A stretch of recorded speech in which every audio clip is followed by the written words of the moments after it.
Rudens nereti mēdz būt pelēks un skumīgs gada laiks, bet zini, ka arī vistumšākajos brīžos vienmēr var atrast kādu saules stariņu.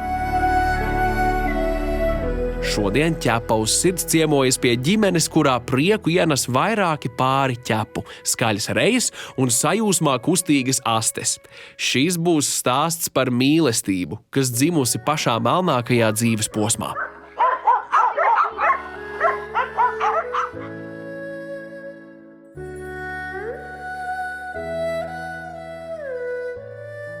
Daira un Čūran ir 4 suņu saimnieces. Visi suņi ir adoptēti no patvērsmes, ar skarbu dzīves pieredzes un slimības bagāžu.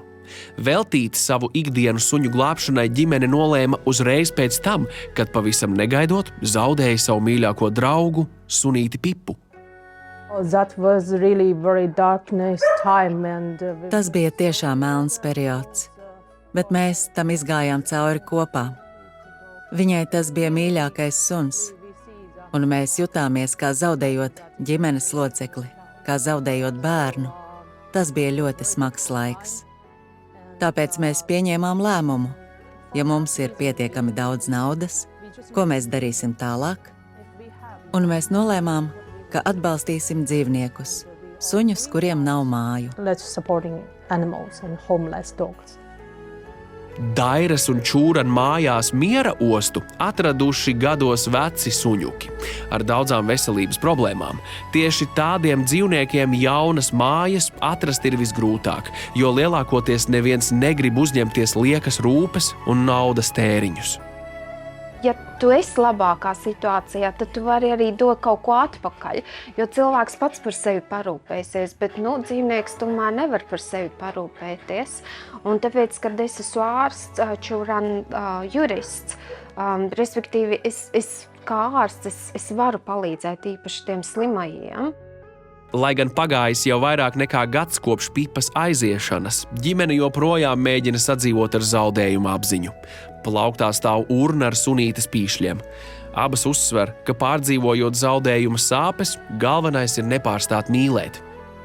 Jo es domāju, ka mēs ar Pipu dzīvosim līdz 18 gadiem, līdz tai pilngadībai, jo es viņu iedomājos arī, kad viņa jau ir vecs sunītis un kā, jā, tajā vecumā.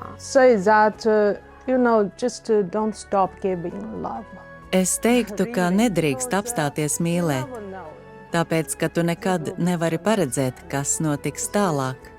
Protams, ir vajadzīgs laiks, lai tiktu tam pāri, bet ja tavā sirdī mājo īsta mīlestība pret dzīvniekiem, kaķiem, suņiem, tad tu vari spēt parūpēties par tiem un ņemt vēl kādu.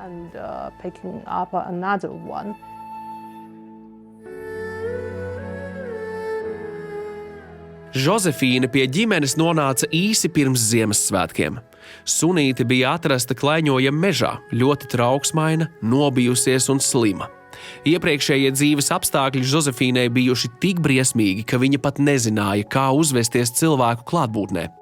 Un tad, kad atveda uz patvērsmi, viņa bija tur bija rakstīts, ka viņi bija visu mēslos. Viņu vajadzēja atmazgāt, bet viņi bija tik ļoti sakaltuši, ka tas aizņēma ļoti ilgu laiku.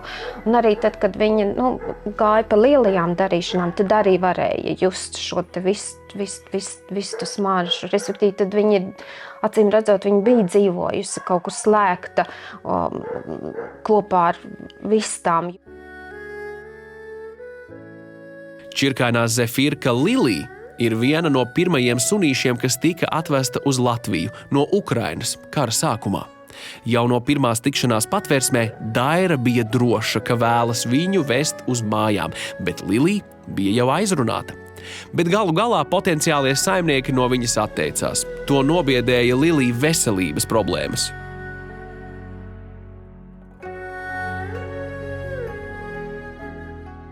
Tad, kad mēs runājām, un es paskatījos arī analīzes, un tur skaidri bija redzams, ka viņai ir aknu problēmas, un arī tai slimības vēsturē tika teikts, ka viņai bija apsaldētas ķepiņas, jo viņa tika atrasta lielās trases šosejas malā. Ar zefirku mums ļoti paveicās, jo mēs viņu burtiski izārstējām 2 mēnešu laikā. Viņa bija stipra kā zirgs.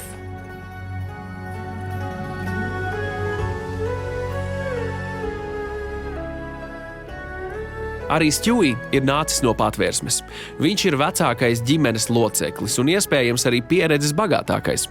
Ikdienā Stjūī cīnās gan ar diabētu, gan nieru un gūžu slimībām. Tas gan viņu neattur no daudzīšanās un mīļošanās. Čuran uzskata, ka saimniekiem ir jāapzinās, ka kopā ar mīlestību nāk arī milzu atbildība. First, of course, you need patience. Pirmkārt, tev ir vajadzīga pacietība. Rūpes par dzīvnieku prasa ļoti daudz laika. Otrakārt, tā ir atbildība. Ja tu esi nolēmis uzņemties atbildību par dzīvnieku no patvērsmes, tev ir jānes atbildība par to visu savu dzīvi. Tu nevari vienā dienā pārdomāt un atteikties. Esmu redzējusi daudz tādu gadījumu tepat Facebookā, kur cilvēki vienā dienā pasaka, ka viņiem pietiek un viss. Mēs vairs negribam spēlēties un atdodam šo dzīvnieku. Tas nav tikai par naudu. Tas ir arī uzņemties pilnu atbildību. Now, costing, you need to more like give your responsibilities. Izvēloties suni, jāņem vērā arī tā izmērs. Tas nav mazsvarīgi. Mazs istabas sunītis prasīs citādāku uzmanību no saimnieka nekā liels suns. Jo mums ir medības suns, kur iepriekš mums nebija pieredzes. Mēs zinājām, ka tur vajadzēs arī nodarboties ar viņu un ar fiziskām aktivitātēm, bet mēs arī nenovērtējam, cik ļoti, jo Molly ir ļoti, ļoti skaists suns, un patiesībā mēs arī nedaudz iekritām šajās skaistajās acīs, bet katru rītu mēs stundu ejam ārā, respektīvi no rīta es eju stundu ārā, ar viņu pastaigājus, ļauju viņai izošņāt un saprast, vai tur ir kāda pēda vai nav, un savukārt Čūran vakarā brauc ar riteni 35–45 minūtes. Un mēs nevaram pateikt, ka nejūtos labi vai kas. Tas ir vienkārši jādara.